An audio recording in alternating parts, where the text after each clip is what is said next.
ഈ കേസൊന്ന് തീരട്ടടോ. അവനെ ക്രിമികടി ഞാൻ തീർത്തു തരാം. മേലിലാ നാക്കൊണ്ട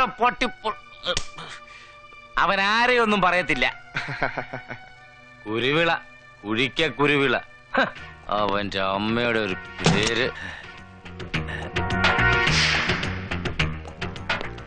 വരൂ. ഇരിക്കണം sir. Thank you. Case study മുഴുവൻ വായിച്ചു.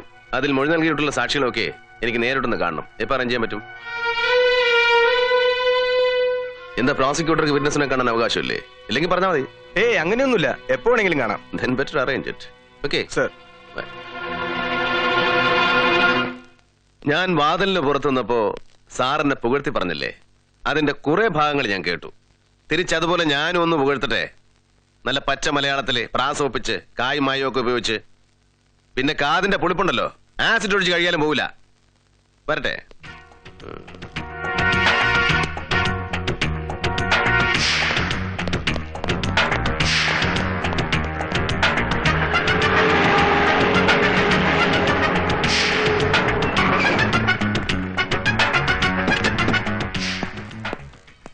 ഹലോ. ഹലോ. എന്താ സർ ഇവിടെ? ഞാൻ നിങ്ങളുടെ SP ഒന്ന് കാണാൻ വന്നതാ. ഓ, വരട്ടെ. മിസ്റ്റർ രാജൻ, കോവിലകം കേസിലെ ഇൻക്വസ്റ്റിലൊക്കെ നിങ്ങളുടെ പേരാണല്ലോ കണ്ടത്. പിന്നീട് അങ്ങോട്ട് DYSP വിൽസൺ ആണ് കേസ് കൈകാര്യം ചെയ്തിരിക്കുന്നത്. ആ മാറ്റത്തിന് എന്തെങ്കിലും പ്രത്യേകിച്ച് കാരണങ്ങളുണ്ടോ? പ്രത്യേകിച്ച് കാരണമൊന്നുമില്ല സർ. കേസ് തുടങ്ങി വെച്ച ഞാനൊക്കെ തന്നെയാ. അപ്പോഴായി പൗരസമിതിയും പത്രക്കാരെല്ലാം ചേർന്ന് കേസാകെ സെൻസേഷനിലാക്കിയത്. വലിയ കേസായ സ്ഥിതിക്ക് ഏതെങ്കിലും സീനിയർ ഓഫീസറെ കൊണ്ട് അന്വേഷിപ്പിക്കുന്നത് നല്ലതെന്ന് കരുതി വിൽസൺ സാറിനോട് SP കേസ് ഏറ്റെടുക്കാൻ പറഞ്ഞു. അത്രേ ഉള്ളൂ. കൂടാതെ ആ ഫാമിലി എനിക്ക് അറിയാവുന്ന സ്ഥിതിക്ക് ആർക്കൊരു തെറ്റിദ്ധാരണ തോന്നണ്ടല്ലോ, അതൊരു കാരണമാവാം. പച്ചക്കള്ളം. ഇദ്ദേഹം തന്നെ സീനിയറെ സേവ് ചെയ്യാൻ ശ്രമിക്കണം സർ. അവർ ഇദ്ദേഹത്തെ മാറ്റാൻ പ്രത്യേകിച്ച് കാരണമുണ്ട്. ഇദ്ദേഹം ഇൻവെസ്റ്റിഗേഷൻ തുറന്നാൽ അവരുദ്ദേശിക്കുന്ന പലതും നടക്കില്ല. അത്രേ ഉള്ളൂ. ബാലൻ, അവർക്കെന്താ ഉദ്ദേശം? ഈ കേസ് എങ്ങനെയെങ്കിലും തീർക്കണം. പക്ഷേ അതിനുവേണ്ടി മെനക്കെടാൻ അവർക്ക് സമയമില്ല. പിന്നെ കിട്ടിയ ഉണ്ണിത്തമ്പുരാനെ. സർ, ഞാനൊരു കാര്യം തുറന്നു പറയാം. ആ ഉണ്ണിത്തമ്പുരാനെ ആരെങ്കിലും അങ്ങോട്ട് ബലാത്സംഗം ചെയ്യാൻ ശ്രമിച്ചാൽ അയാൾ ഓടി രക്ഷപ്പെടുകയുള്ളൂ. അതായത് പ്രകൃതം. ആ മനുഷ്യരൊരു പെണ്ണിനെ ബലാത്സംഗം ചെയ്ത് കൊന്ന് കുളത്തിലിട്ടു എന്നൊക്കെ പറഞ്ഞ കഷ്ടം തന്നെ. ബാലങ്ങനെ തറപ്പിച്ച് പറയൊന്നും വേണ്ട. സങ്കീർണമാണ് മനുഷ്യ മനസ്സുകൾ. എപ്പോഴാണ് അവന്റെ ഉള്ളിൽ മൃഗം പുറത്തു വരിക എന്ന് ആർക്കും പറയാൻ പറ്റില്ല. അങ്ങനത്തെ പല ഇൻസിഡൻസും എനിക്കറിയാം. അപ്പൊ ഓക്കെ സർ.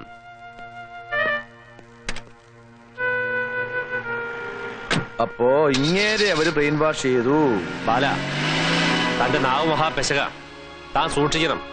വളരെ കൂടുന്നുണ്ട് കേട്ടോ. അനിയും കുഞ്ഞൂടെ ഇല്ലയോ ദീനാമേ? ഇല്ല, ഏതോ വക്കീൽ കൃഷ്ണൻ നായരെ കണ്ടിട്ട് വരാമെന്നും പറഞ്ഞു പോയി. ഓഹോ. പെണ്ണ് കണ്ടതിനെ മാറ്റി പിടിക്കു ദീനാമേ. പെണ്ണ് കണ്ടതിനെ കുറിച്ച് അവൻ എന്നാ പറഞ്ഞു? സൂസനെ അവൻ ഇഷ്ടപ്പെട്ടോ? അങ്ങനെ തെളിച്ചു പറഞ്ഞില്ല. പക്ഷെ സംസാരത്തിൽ നിന്ന് ഞാൻ മനസ്സിലാക്കിയ ഇഷ്ടപ്പെട്ട പോലെയാ. മാണിക്കുഞ്ഞൊന്നും ചോദിച്ചില്ലേ? ഇഷ്ടപ്പെട്ടില്ല എന്ന് പറഞ്ഞില്ല, എന്നാ ഇഷ്ടമായെന്നും പറഞ്ഞില്ല. മാണിക്കുഞ്ഞിന്റെ ഇഷ്ടം പോലെ ചെയ്തോളാൻ പറഞ്ഞ ഞാൻ എന്നാ ചെയ്യാനാ? അല്ല മാണിക്കുഞ്ഞേ, പെണ്ണിന്റെ അപ്പച്ചനും അമ്മച്ചി അമേരിക്കയിലല്ലയോ? ആണെങ്കിൽ എന്നാ കല്യാണം അങ്ങ് ഉറപ്പിക്കണം. എന്നാത്തിനാ? അല്ല, ഒന്നുമില്ലാലും നമുക്ക് അമേരിക്ക ഒന്ന് കാണാമല്ലോ. വേറെ ഒരിടവും കാണണമെന്ന് തോന്നിയില്ലേ ദീനാമേ? ചെറുപ്പം മുതലേ എന്റെ ഒരു ആശയാ. നേഴ്സിംഗ് പഠിച്ചു അമേരിക്കയിലേക്ക് കയറ്റി അയക്കാവുന്ന പള്ളിയിലെ അച്ഛൻ പറഞ്ഞതാ. നിങ്ങളല്ലതാ മലഞ്ചരക്കാണോ അങ്ങോട്ട് കയറ്റി അയക്കാൻ? അങ്ങോട്ട് അയക്കുന്നത് പാഴ്ചെലവാണെന്ന് അന്ന് പറഞ്ഞ പള്ളിയിൽ അച്ഛൻ അറിയാമായിരുന്നു. അതാ ഇവിടെ നിന്ന് പോയത്. മനുഷ്യരുടെ ഓരോ ദുരാഗ്രഹങ്ങള്. നിങ്ങൾ പൈപ്പ് തുറന്നിട്ടല്ലേ ദീനാമേ വന്ന് പോയി അടയ്ക്കുന്നേ? വെറുതെ പാഴ്ചെല ഉണ്ടാക്കല്ലേ. കൊച്ചിനെ കൊണ്ട് ഞാൻ തോറ്റു. അത് ഇത് ഒന്ന് തന്നെ. ഇത്രയൊക്കെ ദുഃഖത്തിനിടയിലും ഈശ്വരൻ നമ്മളോട് കരുണ കാണിക്കുന്നുണ്ടല്ലോ എന്ന് ആലോചിക്കുമ്പോ മനസ്സിനൊരു ആശ്വാസം. ഈ പ്രശ്നങ്ങളൊക്കെ ഉണ്ടായിട്ടും അവർ കല്യാണക്കാര്യത്തിൽ വാക്ക് മാറിയിട്ടില്ല. നീ നിർദോഷിയാണെന്ന് അവർക്ക് തോന്നിക്കാണണം. അവളുടെ സുഹൃതം. ഗവൺമെന്റ് വക്കീൽ അനിയൻ കുരുളയാണെന്ന് കേട്ടു. അയാൾ വാദിച്ച ഒരു കേസും തോറ്റിട്ടില്ല എന്ന് ഇവിടുത്തെ സാറന്മാർ പറയുന്നു. അതൊക്കെ കുറ്റം ചെയ്തവരുടെ കേസായതുകൊണ്ടായിരിക്കും ജയിച്ചത്. ഉണ്ണിയേട്ടന് ഒരു കുറ്റവും ചെയ്തിട്ടില്ലല്ലോ. നമ്മുടെ വക്കീൽ ആരും നിശ്ചയിച്ചു അമ്മാവ? നിശ്ചയിക്കണം. പലരും കണ്ടു. അതിനൊക്കെ സമയമുണ്ടല്ലോ.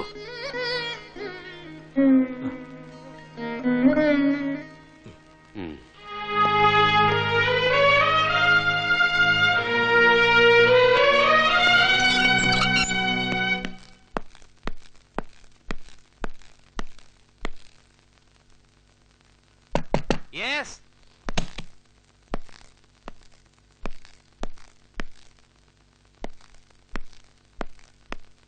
ഇവിടെ തന്നോട് പലപ്പോഴും ഞാൻ പറഞ്ഞിട്ടില്ല ഇങ്ങനെ വരിഞ്ഞു കയറി വരരുതെന്ന്. ഞാൻ നോക്കിയിട്ടാ സാർ വന്നത്. നോക്ക് ചെയ്തു. എന്താണോ കയ്യില്? ട്രഷറി കൊടുക്കേണ്ട ബില്ലുകളാ. ഇന്ന് 11 മണിക്ക് മുമ്പ് കൊടുത്തില്ലെങ്കിൽ അതൊക്കെ നാളെ കൊടുക്കാം. സാറിന്റെ TA ബില്ലുകളാ കൂടുതൽ. നാളെ കൊടുക്കാം അല്ലേ സാർ? ഇങ്ങോട്ടോ, നാളത്തേക്കൊന്നും ഉണ്ടാക്കണ്ട.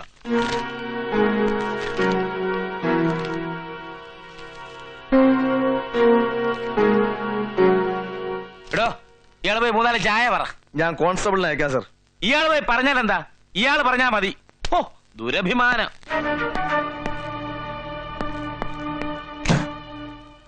സാർ, കുറച്ചുകൂടെ ഡീസന്റ് ആവാം. ഒന്നുമില്ലേലും അയാളൊരു സബ് ഇൻസ്പെക്ടർ അല്ലേ? ഇവിടുത്തെ ഭരണമൊക്കെ ഞാൻ നോക്കിക്കോളാം. വക്കീലിനെ പണി ചെയ്താൽ മതി.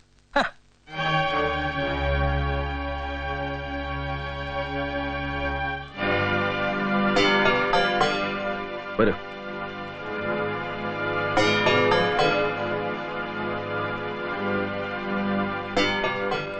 തൊഴിലേക്കാൻ കോടതി മതി. ഇവരല്ലേ മോട്ടീവ് പ്രൂവ് ചെയ്യുന്ന സാക്ഷി? അതെ. നിങ്ങളല്ലേ സീതയുടെ അമ്മ?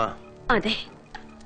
ഉണ്ണിത്തമ്പുരാൻ ഒന്നിൽ കൂടുതൽ തവണ മകളോട് മോശമായി പെരുമാറാൻ ശ്രമിച്ചതായി സീത നിങ്ങളോട് പറഞ്ഞതായി നിങ്ങൾ പോലീസിൽ കൊടുത്ത മൊഴിയിൽ പറഞ്ഞിട്ടുണ്ട് സർ. കാലത്ത് BA-യും MA ഒക്കെ പഠിച്ച ഒരാൾക്ക് ജോലി കിട്ടാൻ വലിയ ബുദ്ധിമുട്ടാണ്. എന്നാൽ വീട്ടുജോലിക്കാരുടെ കാര്യത്തിൽ നേരെ മറിച്ച ആളെ കിട്ടാനാ ബുദ്ധിമുട്ട്. അങ്ങനെയുള്ളപ്പോ മകൾ പല പ്രാവശ്യം കംപ്ലൈന്റ് ചെയ്തിട്ടും മകളെ അവിടെ തന്നെ പിന്നെയും ജോലിക്ക് വിട്ടത് എന്തുകൊണ്ടാണ്? രാജവംശമല്ലേ, അല്പം അതിര് വിട്ടാലും കുഴപ്പമില്ല എന്ന് തോന്നിയോ നിങ്ങൾക്ക്? പിന്നെ നിങ്ങൾ ആവശ്യമില്ലാത്ത ചോദ്യങ്ങൾ ചോദിച്ച് അവരെ കുഴപ്പിക്കാൻ നോക്കണ്ട. അവരുടെ മൊഴി എന്തെങ്കിലും പോരായ്മ ഉണ്ടെങ്കിൽ അത് പറഞ്ഞു കൊടുത്താൽ മതി. PP കയറി ഡിഫൻസ് വക്കീലാവണ്ട. എന്ത് ചോദിക്കണം, എങ്ങനെ ചോദിക്കണം എന്നൊക്കെ ഞാൻ തീരുമാനിച്ചോളാം. നിങ്ങൾ എഴുതി വെച്ചതൊക്കെ അപ്പാടെ സ്ഥിരീകരിക്കാനുള്ള ബാധ്യത ഒന്നും എനിക്കില്ല. സാക്ഷികൾ ജെനുവിനാണോ എന്ന് എനിക്ക് കൂടെ ബോധ്യമാവണം. നിങ്ങളുടെ പ്രസൻസിൽ ഇവരെ ചോദ്യം ചെയ്യാൻ എനിക്ക് ബുദ്ധിമുട്ടാണ്. പ്ലീസ്, നിങ്ങൾ പോകുന്നോ ഞാൻ പോണോ?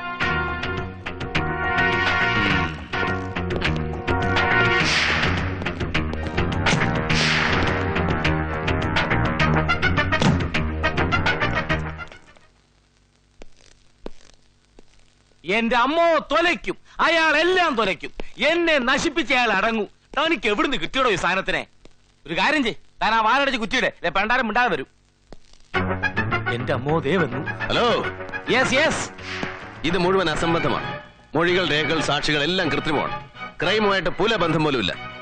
ചില ജെനുവിൻ കേസുകളിൽ ഒഴിച്ചുകൂടാനാവാത്ത സാഹചര്യങ്ങളിൽ ചില ലിങ്ക്സ് കണക്ട് ചെയ്യാൻ 1-2 സാക്ഷികളെ പ്രോസിക്യൂഷൻ മാനിപ്പുലേറ്റ് ചെയ്യാറുണ്ട്. പക്ഷേ 100% കള്ളസാക്ഷികളും രേഖകളും കെട്ടിച്ചമച്ചൊരു കേസുണ്ടാക്കാൻ ഈ ഭൂമി മലയാളത്തിൽ നിങ്ങൾ ഒരാളെ കൊണ്ട് മാത്രമേ കഴിയൂ. അല്ല, മനസ്സിലാകാഞ്ഞിട്ട് ചോദിക്കുക, നിങ്ങൾ എന്തോന്നാ പറഞ്ഞോണ്ട് വരുന്നത്? ഒരാൾ കൃത്യം ചെയ്തതിന് മുമ്പ് അതിൽ സാക്ഷിയാകേണ്ടവരെയൊക്കെ മുന്നറിയിപ്പ് നൽകി വിളിച്ചു നിർത്തി ആ കൃത്യം ചെയ്യണമെന്ന്. പ്രതി കുറ്റം ചെയ്തതെന്ന് ബോധ്യമായാൽ അത് തെളിയിക്കേണ്ട ചുമതല പോലീസിനാണ്. 10-30 വർഷമായി സാറേ ഈ വേഷം കെട്ടി ആടാൻ തുടങ്ങിയിട്ട്. ഇനിയിപ്പോ ഒരു കേസ് എങ്ങനെ ഫ്രെയിം ചെയ്യണമെന്ന് എന്നെ ആരും പഠിപ്പിക്കണ്ട. കട്ടവനെ കിട്ടിയില്ലെങ്കിൽ കിട്ടിയവനെ കള്ളനാക്കുന്ന പരിപാടി നടപ്പില്ല. കേസ് തെളിയണമെങ്കിൽ മെനക്കെടണം, അധ്വാനിക്കണം. ശരീരം കൊണ്ട് മാത്രം പോരാ, ഇതുകൂടെ പ്രവർത്തിക്കണം. എന്നിട്ടും പ്രയോജനം ഉണ്ടായില്ലെങ്കിൽ പോയി തൊലയട്ടെ.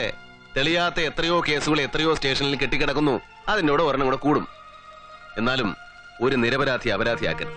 അങ്ങനെ സംഭവിച്ചാൽ നമ്മുടെ ജുഡീഷ്യറിക്ക് തന്നെ അത് കളങ്കമാവും. വേണ്ട സാർ, ജുഡീഷ്യറിക്ക് കളങ്കമുണ്ടാക്കുന്നൊന്നും സാർ തൊടണ്ട. നിങ്ങൾക്ക് ഒഴിഞ്ഞു മാറാം, അതിനുള്ള സ്വാതന്ത്ര്യം നിങ്ങൾക്കുണ്ട്. നിങ്ങൾക്ക് വരെ എൻഗേജ്മെന്റ് ഉണ്ടെന്നോ പ്രതികളെ പരിചയമുണ്ടെന്നോ സുഖമില്ലെന്നോ എന്തെങ്കിലും പറഞ്ഞ് ഒഴിഞ്ഞെന്നാ മാത്രം മതി. ഈ കേസ് എനിക്ക് റാപ്പോർട്ടുള്ള വേറെ ആരെങ്കിലും വെച്ച് ഞാൻ ജയിച്ചോളാം. ജയിക്കില്ല സാർ, ജയിക്കാൻ ഞാൻ അനുവദിക്കില്ല. പ്രഥമ ദൃഷ്ട്യാ കേസെടുക്കാൻ പോലും തെളിവിനകത്തില്ല. ഒരു നിരപരാധിയെ കരുവാക്കി പതക്കവും പ്രമോഷനും ഇവിടെ ആരും നേടണ്ട. ഞാനിതൊക്കെ ഓപ്പൺ കോർട്ടിൽ ഡിക്ലെയർ ചെയ്യും. അപ്പൊ കാണാൻ ഏത് കോടതി കേസ് കേൾക്കുന്നു. ഞാനും ഈ ചെരപ്പ് തുടങ്ങിയിട്ട് കുറെ കാലമായി.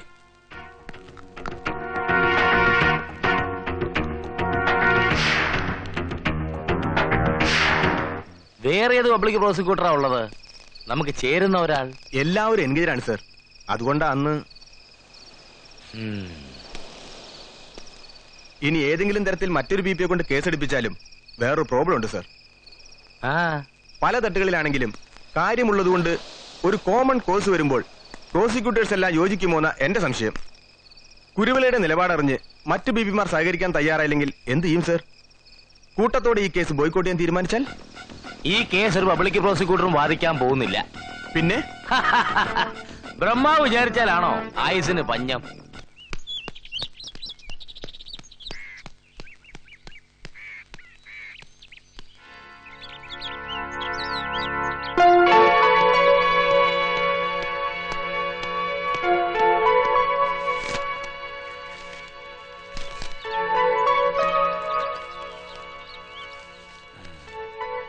കോവിലകം കേസ്. സുപ്രസിദ്ധ ക്രിമിനൽ അഭിഭാഷകൻ Jagadish T Nambiar, special prosecutor.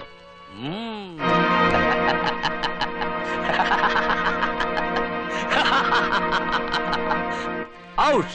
U are out from this case for ever. ഇനി താൻ മൈക്ക് വെച്ച് ഡിക്ലർ ചെയ്തു. കേൾക്കാൻ ആരും കാണില്ല, താൻ മാത്രമേ ഉണ്ടാവൂ. കേസ് അന്വേഷിക്കുന്ന ഉദ്യോഗസ്ഥന് ആവശ്യം വന്നാൽ സ്പെഷ്യൽ പ്രോസിക്യൂട്ടർ സേവനം തേടാം. ആ റിക്വസ്റ്റ് കോർട്ട് അംഗീകരിച്ചേ പറ്റൂ. അതിന് നിയമസാധുതയുണ്ട്. മറ്റാരായിരുന്നെങ്കിലും ഈ പ്രോസസ് കംപ്ലീറ്റ് ചെയ്യാൻ 10-15 ദിവസം വേണ്ടി വന്നേനെ. എനിക്ക് 24 മണിക്കൂർ പോലും വേണ്ടി വന്നില്ല. ഇപ്പോൾ മനസ്സിലായി കാണും സുഗുണപാലന്റെ റേഞ്ച് എന്താണെന്ന്. ഇതുവരെ എനിക്ക് ഈ കേസ് ജസ്റ്റ് എ കേസ് മാത്രമായിരുന്നു. പക്ഷേ ഇനി ഇതിന്റെ പ്രസ്റ്റേജ് ആണ്. എനിക്കിത് ജയിച്ചേ പറ്റൂ. My foot. How dare you say that? മേൽത്തട്ടിലുള്ള യജമാന്മാരുടെ കാല് കഴുകിയ വെള്ളം തീർത്ഥം പോലെ 365 ദിവസം സേവിക്കുന്നവർക്ക് ഇതിലപ്പുറവും സാധിക്കും. ആ റേഞ്ചും ഇൻഫ്ലുവൻസും കോടതിയുടെ മതിലിന് പുറത്തേ നിൽക്കൂ. അത് നമുക്ക് കാണാം. ഞാനും ഈ ചെരുപ്പ് തുടങ്ങിട്ടെ കുറെ കാലമായി വക്കീലേ. എങ്കിൽ അതെങ്കിലും വൃത്തിയായിട്ട് ചെയ്യണം സാർ.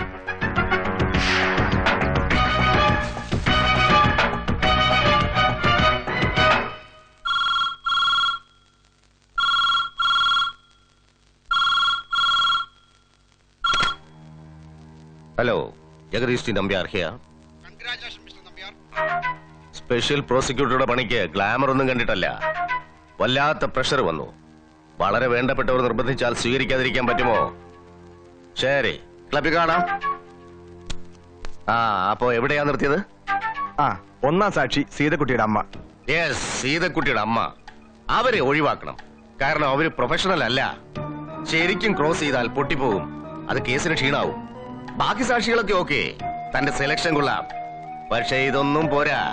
ഒരു പ്രധാനപ്പെട്ട സാക്ഷിയും കൂടെ വേണം. ഒരു ഐ വിറ്റ്നസ്, ഒരു പെക്യൂലിയർ നേച്ചറുള്ള ഒരാൾ. അല്ല, ഈ പെക്യുലർ നേച്ചർ എന്ന് വെച്ചാൽ? പെക്യൂലിയർ നേച്ചർ എന്ന് വെച്ചാൽ, ഫോർ എക്സാമ്പിൾ, ഒരു സാക്ഷി ഒരു സംഭവം കണ്ടു എന്ന് കോടതിയിൽ പറയുന്നു. ചുമ്മാ കണ്ടു കേട്ടു എന്ന് പറഞ്ഞാൽ പോരാ. അയാൾ സംഭവ സ്ഥലത്ത് ചെന്നതിനും സംഭവം കണ്ടതിനും യുക്തി വേണം. അല്ലെങ്കിൽ കോടതി അയാളെ ലോണർ എന്ന് പറഞ്ഞ് തള്ളിക്കളയും. നമുക്ക് ഒറിജിനൽ ഐ വിറ്റ്നസ് ഇല്ല. അല്ല, ഒരു വിറ്റ്നസ് ഒറിജിനൽ ഇല്ല. അത് വേറെ കാര്യം. അപ്പോ ഒരു ഐ വിറ്റ്നസിനെ ക്രിയേറ്റ് ചെയ്യണം, കോടതിക്ക് ബോധ്യമാവുന്ന ഒരാളെ. അതിന്റെ ഡീറ്റെയിൽസ് നമുക്ക് പിന്നീട് സംസാരിക്കാം. എന്റെ ഇപ്പോഴത്തെ ടെൻഷൻ അതല്ല. താൻ എന്തിനാ ആവശ്യമില്ലാതെ ആ കുരുവിളെ പ്രൊവോക്ക് ചെയ്തത്? താൻ അടങ്ങിയിരുന്നെങ്കിൽ അയാൾ ഒരുപക്ഷെ ചുമ്മായിരുന്നേനെ. താൻ അയാളെ ചലഞ്ച് ചെയ്തപ്പോ പ്രശ്നം വഷളായില്ലേ? അയാൾ പ്രോസിക്യൂട്ടർ പണി രാജിവെച്ച് പ്രതിഭാഗം വക്കീലായാൽ എന്ത് ചെയ്യും? പ്രശ്നം തന്നെയാ. തമ്പുരാൻ എന്താ മറുപടി ഒന്നും പറയാത്തത്? വക്കാലത്ത് വരെ കൊടുത്തുപോയോ? അതോ എന്നെ വിശ്വാസമില്ലാഞ്ഞിട്ടാണോ? അല്ല സാർ, സന്തോഷം കൊണ്ട് എനിക്ക് വാക്കുകൾ കിട്ടാഞ്ഞിട്ടാ. ഈശ്വരൻ ഉണ്ടെന്നൊരു വിശ്വാസം ഉണ്ടായിരുന്നുള്ളൂ. ഇപ്പൊ അങ്ങനൊരു ശക്തി ഉണ്ടെന്ന് ബോധ്യായി. പണ്ട് ശ്രീകൃഷ്ണ തേടി കുചേലൻ ചെന്നു, ഇന്ന് ഈ കുചേലിനെ തേടി. എന്താ തമ്പുരാനെ? ഒന്നുമില്ല, എല്ലാ വഴികളും അടഞ്ഞു. മറ്റൊരു മാർഗവും മനസ്സ് തോന്നിയതുമില്ല. എന്റെ ഉണ്ണിക്ക് സർക്കാർ അനുവദിക്കുന്ന സൗജന്യ വക്കീലേ ഉള്ളൂ എന്ന് തീരുമാനിച്ചുറപ്പിച്ചപ്പോഴാ സാറ്. എന്നെക്കാൾ ഒരുപാട് സീനിയറായ ഒരാൾ എന്നെ സാറേന്ന് വിളിക്കുന്നത് ബുദ്ധിമുട്ടുണ്ടാക്കുന്നു. എന്നെ കണ്ട സീനിയർ ആണെന്ന് തോന്നുന്നു. വലിയൊരു മനുഷ്യന്റെ ജൂനിയർ ആയിരുന്നു ഞാൻ. ഈ പ്രൊഫഷന് വേണ്ട മിനിമം ഡിസിപ്ലിനൊക്കെ അദ്ദേഹം എന്നെ പഠിപ്പിച്ചിട്ടുണ്ട്. അല്ല, ഞാനും ചോദിച്ചോട്ടെ, അധിക പ്രസംഗം തോന്നിയ ക്ഷമിക്കണം. എന്താ ഈ മാറ്റത്തിന് കാരണം?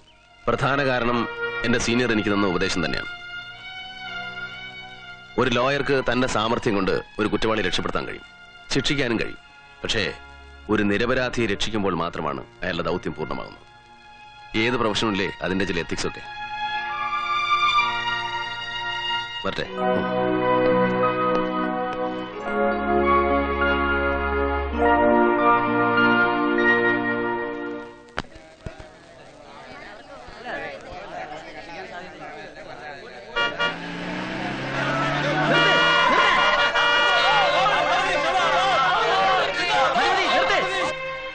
പബ്ലിക് പ്രോസിക്യൂട്ടർ പെട്ടെന്നൊരു സുപ്രഭാതത്തിൽ പ്രതിഭാഗം വക്കീലായി അല്ലേ? പോലീസ് നിങ്ങളും ചേർന്നുള്ള ഈ ഒത്തുമാറ്റം ഞങ്ങൾക്ക് മനസ്സിലായില്ലെന്നാ. പക്ഷെ ഇതുകൊണ്ടൊന്നും തമ്പുരാൻ രക്ഷപ്പെടാൻ പോകുന്നില്ല. രക്ഷപ്പെടാതിരിക്കുന്ന നല്ലത്. ജയിച്ചാലും തോറ്റാലും അയാൾ ശിക്ഷ അനുഭവിക്കും. തോറ്റ് ശിക്ഷ അനുഭവിക്കുന്ന നല്ലത്. ജീവനോടെങ്കിലും ഇരിക്കാം. ഈ കേസ് നിങ്ങൾ ജയിച്ചാൽ വിധി പറയുന്ന ദിവസം ഈ കോടതി വരാന്തിയിൽ വെച്ച് അവനെ കുത്തിപ്പണ്ട ഞങ്ങൾ പുറത്തെടുക്കും. ഈ പണ്ടവും കുടലൊക്കെ എടുക്കാന്ന് പറഞ്ഞാൽ വളരെ ബുദ്ധിമുട്ടല്ലേ? നമുക്ക് കാണാം. നിങ്ങൾ കണ്ടോ സാറിനെ വിട്ടേരെ? പൗരസമിതി സിന്ദാബാദ്! ഇൻകുലാബ് സിന്ദാബാദ്! ഒന്ന് മറിക്കാൻ അയ്യോ, എന്നെ തല്ലല്ലേ. ഞാൻ സാറിന്റെ ഡ്രൈവറായിട്ടോ.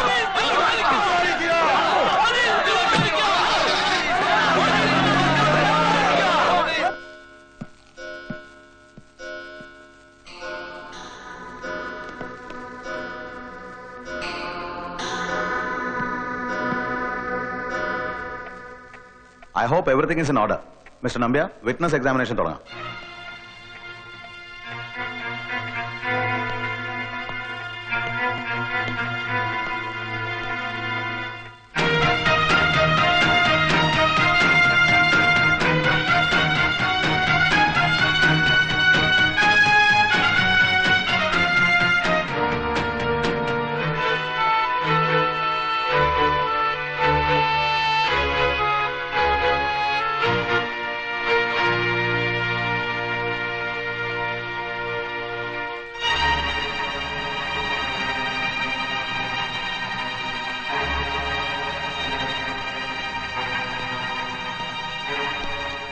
Any more witnesses for the prosecution, Mr. Nambia?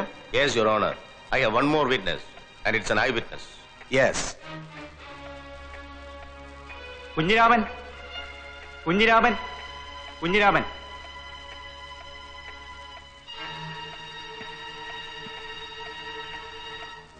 I object, Your Honor. Prosecution ആദ്യമേ ഹാജരാക്കിയ സാക്ഷിപ്പട്ടികയിൽ ഇങ്ങനെ ഒരു ഐ വിറ്റ്നസ് ഉണ്ടായിരുന്നില്ല. അത് പിന്നീട് കൂട്ടിച്ചേർത്തതാണ്. Hence, it should not be allowed. ഈ വിറ്റ്നസ് സാക്ഷിപ്പട്ടികയിൽ ആദ്യം തന്നെ ഉണ്ടായിരുന്നു. ഈ കേസിന്റെ അന്വേഷണ ഉദ്യോഗസ്ഥന്മാർ ആരംഭഘട്ടത്തിൽ എക്സ്പെർട്ട് ഒപ്പീനിയന് വേണ്ടി ഒരു പബ്ലിക് പ്രോസിക്യൂട്ടറുടെ ഉപദേശം തേടിയിരുന്നു. ഇതുപോലൊരു ഐ വിറ്റ്നസ് ഒരിക്കലും സ്റ്റാൻഡ് ചെയ്യില്ലെന്ന അദ്ദേഹത്തിന്റെ ഉപദേശം സ്വീകരിച്ചാണ് അവർ ഈ ഐ വിറ്റ്നസിനെ ഡ്രോപ്പ് ചെയ്തത്.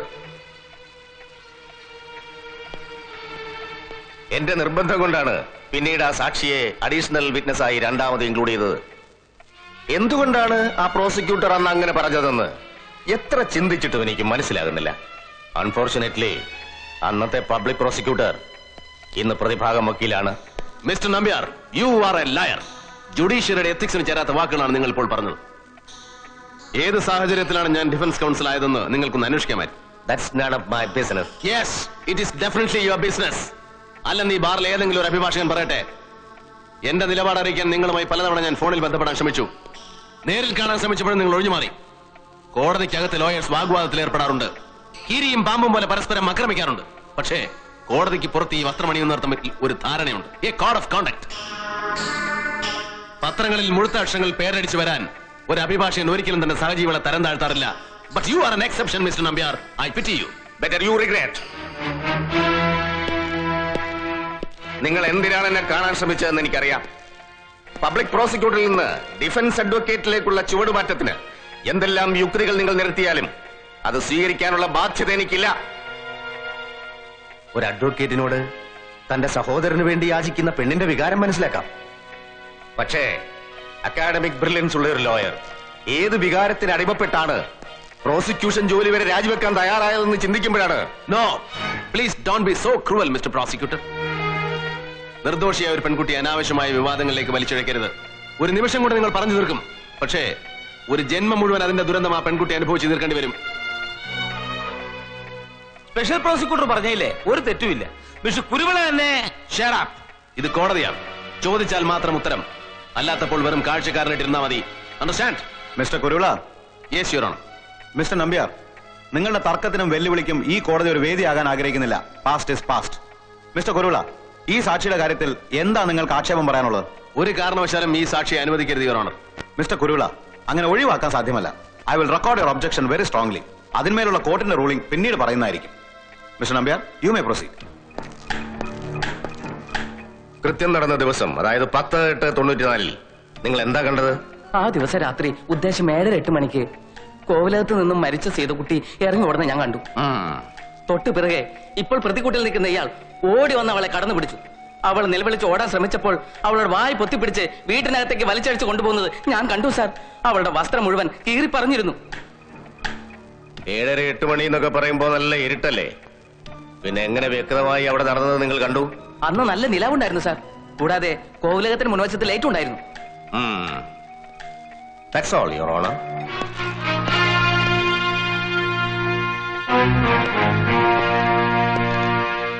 സംഭവം നടക്കുന്നത് എവിടെ നിന്നാ നിങ്ങൾ കണ്ടത്? തെങ്ങിന്റെ മോളിന്നാ കണ്ടത്. തെങ്ങിന്റെ മുകളിൽ നിങ്ങൾ അപ്പൊ എന്ത് ചെയ്യായിരുന്നു? എനിക്ക് മോഷണ സാർ തൊഴില്. വലിയ മോഷണല്ലേ സാർ, തേങ്ങയും മാങ്ങയും അത്രേ ഉള്ളൂ. അങ്ങനെ അന്നൊരു കൃത്യം കണ്ടിട്ട് നിങ്ങൾ എന്തുകൊണ്ട് ഒച്ച വെച്ചില്ല? അവളെ രക്ഷിക്കാൻ ശ്രമിച്ചില്ല? അവളെ രക്ഷിക്കാൻ ശ്രമിച്ച എന്റെ തടി കേടാവും സാർ. തെങ്ങിന്റെ മണ്ടയിൽ കള്ളനെ കണ്ടാൽ ആളുകൾ വെറുതെ വിടുവോ? പിന്നെ എന്തിന് പോലീസിൽ വിവരം പറഞ്ഞു? കള്ളനെ പോലീസ് വെറുതെ വിടുവോ? പോലീസിൽ ഞാൻ പറഞ്ഞതല്ല, എന്നെ കൊണ്ട് പറയിപ്പിച്ചതാ. മനസ്സിലായില്ല? മറ്റൊരു കേസിൽ എന്നെ പിടിച്ചു ചാലക്കുടി പോലീസ്. അവരെന്നെ ശരിക്കും കൈകാര്യം ചെയ്തപ്പോ അപ്പം നടന്നതും മുമ്പ് നടത്തിയതും എല്ലാം തുറന്നു പറഞ്ഞു പോയി. പറഞ്ഞു പോവും, അമ്മാതിരി താങ്ങാൻ സാർ താങ്ങിയത്. ചാലക്കുടി പോലീസ് സ്റ്റേഷനിൽ ഇയാളുടെ അറസ്റ്റ് റെക്കോർഡ് ചെയ്തതും ഇയാളുടെ മൊഴിയും മറ്റ് ഡീറ്റെയിൽസും എക്സിബിറ്റ് P29 സമർപ്പിച്ചിട്ടുണ്ട് യുവർ ഓണർ.